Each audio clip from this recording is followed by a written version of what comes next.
Olá pessoal, eu sou o professor Hamilton, e a gente vai continuar tratando do nosso assunto no nível de organização dos seres vivos, e agora a gente vai subir um nível, falar um pouco de integração e de homeostase. Antes de falar desses dois temas, eu queria comentar um pouco, falar um pouco sobre a origem da vida. Vocês já tiveram uma aula específica sobre isso, eu não vou adentrar nesse assunto, mas queria comentar que a teoria mais aceita hoje, não é a única, mas é a mais aceita pelos pesquisadores, propõe que a vida surgiu nos oceanos, provavelmente em fontes hidrotermais lá no fundo do oceano, em que você tem condições peculiares ali compatíveis com o possível surgimento da vida. E nesse oceano primitivo, a gente consegue imaginar o surgimento do primeiro organismo, certamente unicelular, um coacervado, o surgimento de uma micela, que acontece quando uma membrana separa o interior do exterior. Então, uma membrana separa um material aqui proteico, juntamente com um material genético, do exterior. E você tem lá o primeiro organismo unicelular formado. Esse organismo nasceu provavelmente no oceano, mas quase que certamente em meio aquoso. A vida se dá em meio aquoso, a gente vai ver até hoje. A vida depende de água, certamente. Bom, esses organismos, a princípio unicelulares, foram formando, com o passar do tempo, alguns deles formaram colônias e, finalmente, organismos multicelulares. É uma característica importante, uma característica que chama atenção na organização desses seres multicelulares, é o fato de que a gente delimita dois meios nesses organismos. Você tem lá o meio externo, por exemplo, o meio aquoso ou o meio terrestre, se o organismo for terrestre, e o meio interno, no qual estão as células, os elementos que formam esses organismos. A gente já falou da célula na aula passada, falamos da teoria celular. Então, num organismo multicelular, eu tenho lá um conjunto de células organizados em tecidos, em órgãos, em sistemas, mas tudo isso lá no meio interno. Eu vou definir melhor o que é esse meio interno daqui a pouco. E é interessante que essas células, claro, elas trocam substâncias com esse meio interno no qual elas vivem. Essa é uma característica importante, fundamental para a manutenção da vida dessas células e, em última instância, da vida do próprio organismo. Bom, esse conceito de meio interno que eu estou esboçando aqui, a gente deve a um dos fundadores da fisiologia moderna, da fisiologia experimental moderna, que foi o francês Claude Bernard.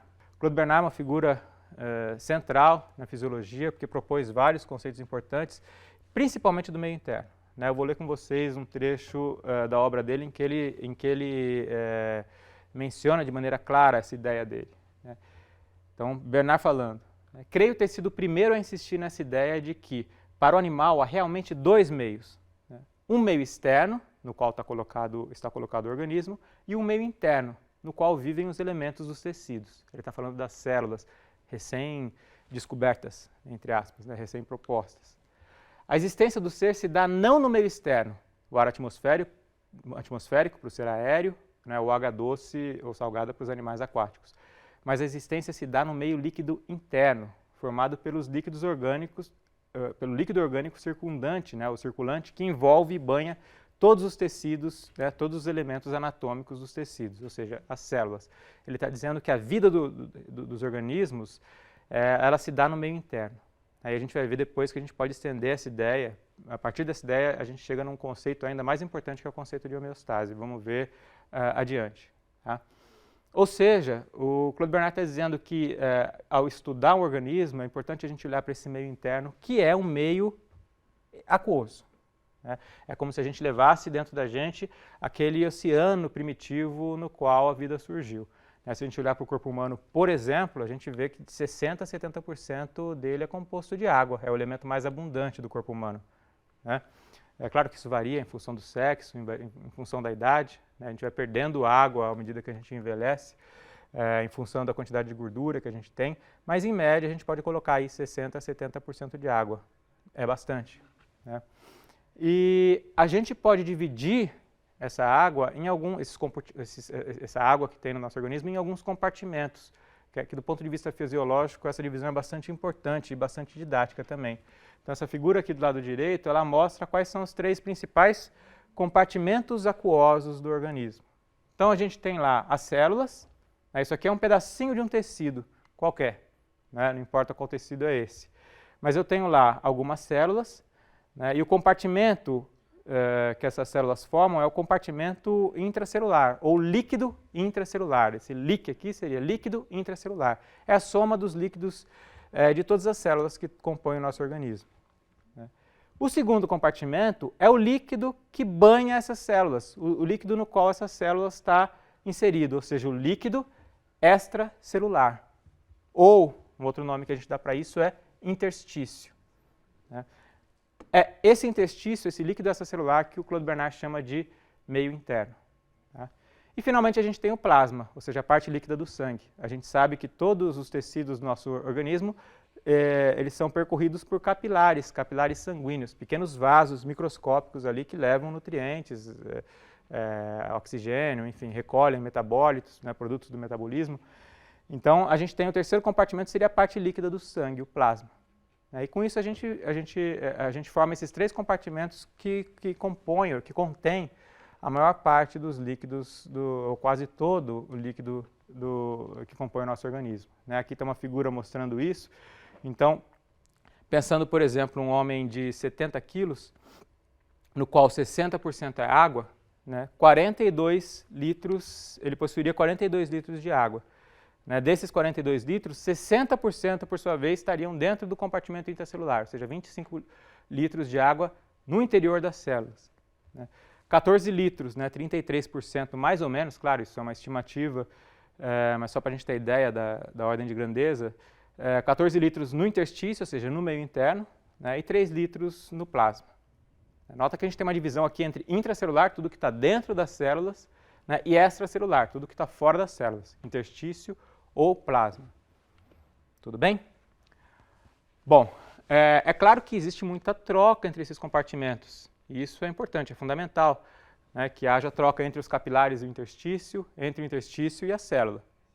Claro, uma molécula de oxigênio precisa deixar um capilar, chegar no interstício e deixar o interstício entrar na célula para que a célula consiga fazer a respiração celular, para que a mitocôndria consiga lá usar essa célula para produzir a respiração celular, produzir energia em última instância.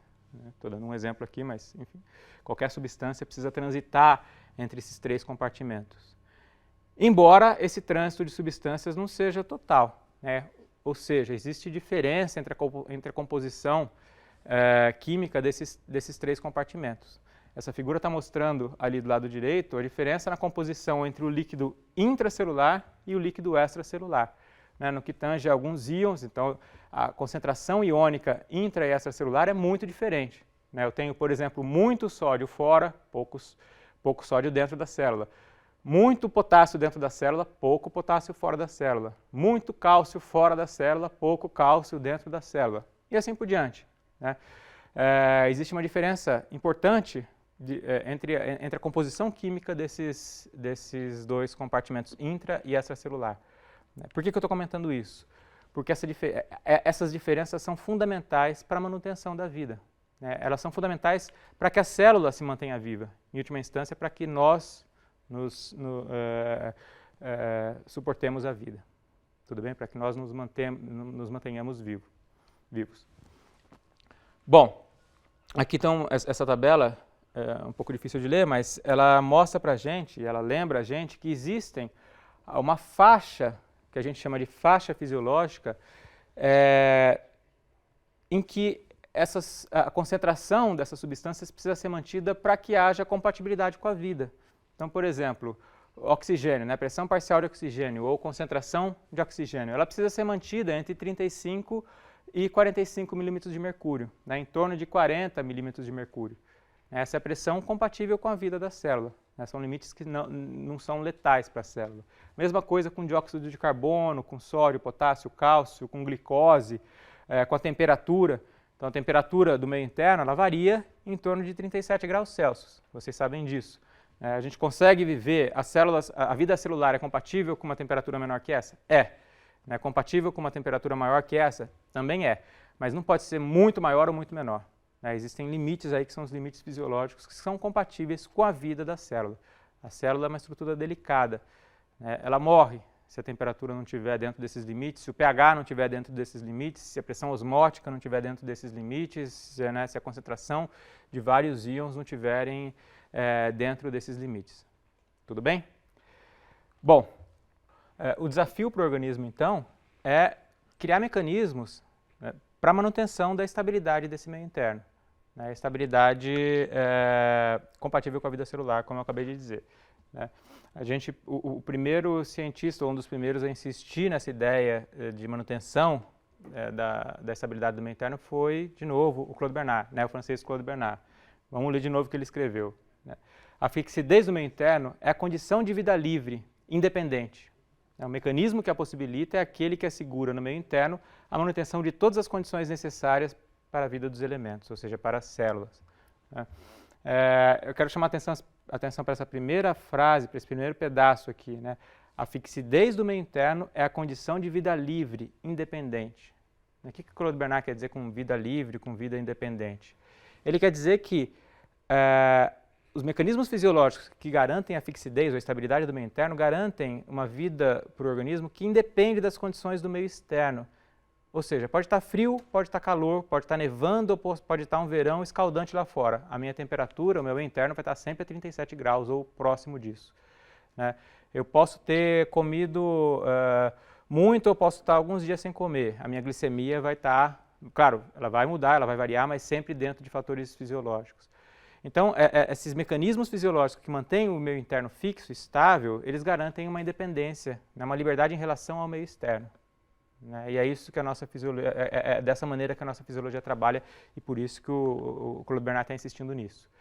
Essa ideia de fixidez do meio interno, ela acabou por dar origem a um segundo conceito relacionado a ele, que foi formulado pela primeira vez por um fisiologista americano também muito importante chamado Walter Cannon. Né, trabalhou em Harvard durante praticamente toda a vida, né, já no século XX. E o Walter Cannon propõe o conceito de homeostasia, ou de homeostase. É um conceito que eu quero comentar agora, porque ele é fundamental para a gente entender essa integração, né, a fisiologia do corpo humano, né, principalmente. Ele publica isso numa revista chamada Physiological Reviews, em 1929. Ele já tinha formulado essa ideia alguns anos antes, mas ele publica pela primeira vez, de maneira sistematizada, em 1929, nesse artigo, né, chamado Organização para a Homeostase Fisiológica. Eu pensei aqui alguns pedaços para a gente ler junto, para entender um pouco e sentir um pouco, né, o que o Cannon está dizendo.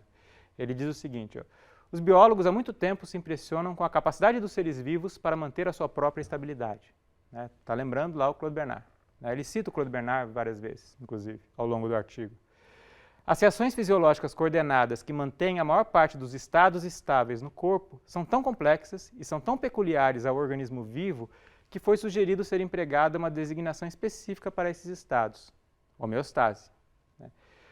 Em um sistema aberto, tal como nossos corpos representam, composto de material instável e continuamente sujeito a condições perturbadoras, a constância é, em si, evidência de que agências estão atuando, ou prontas para atuar, para manter essa constância, ou seja, para manter a homeostase. E, finalmente, a última, ele termina esse artigo dizendo o seguinte: de fato, a regulação no organismo é o problema central da fisiologia. Por todas essas razões, pesquisas adicionais sobre o funcionamento dessas agências de manutenção da homeostase biológica é desejável. Então, ele está insistindo nessa ideia de homeostase e dos mecanismos responsáveis pela manutenção da homeostase. Esses mecanismos que eu queria comentar com vocês agora. Eu vou dar um exemplo aqui que vai ajudar a gente a entender o que são esses mecanismos que mantêm a homeostase, ou seja, que mantêm a constância, que mantêm a estabilidade do meio interno.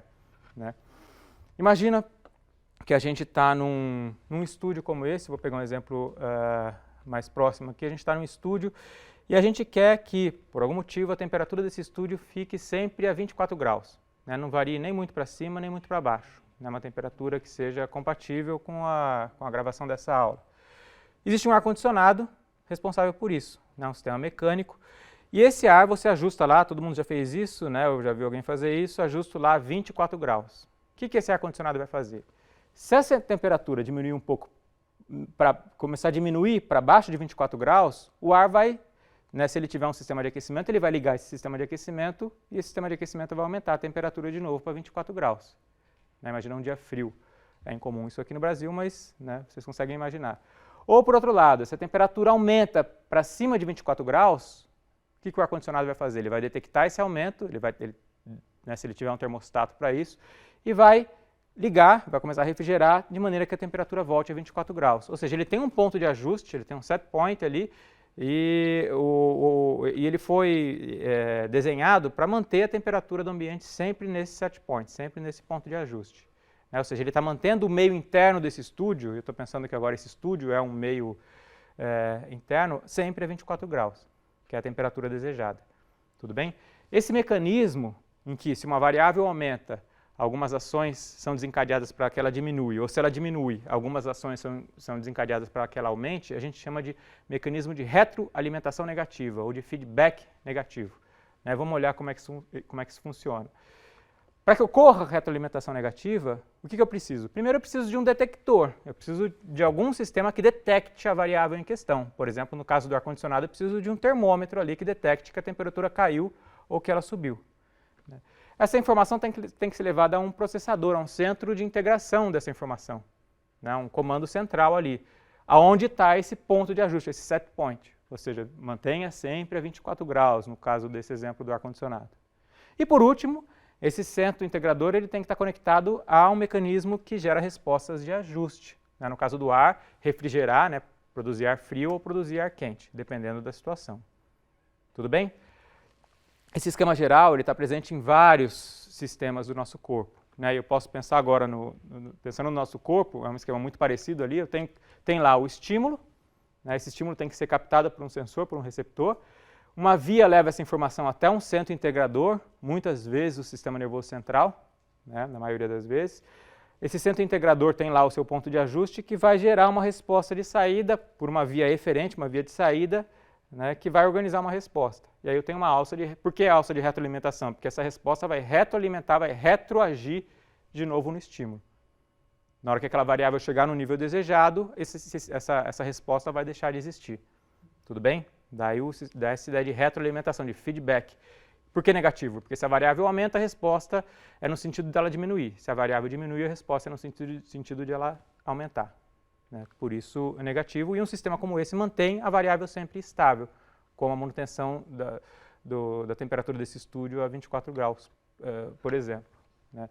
Eu vou dar um exemplo com a regulação da nossa própria temperatura corporal. Eu acabei de mencionar lá atrás que a temperatura ideal para a vida celular do meio interno é de 37 graus, vocês sabem disso. Né? A nossa temperatura média, se a gente medir lá com o termômetro, vai dar em torno de 37 graus, um pouquinho menos, porque a gente mede na superfície.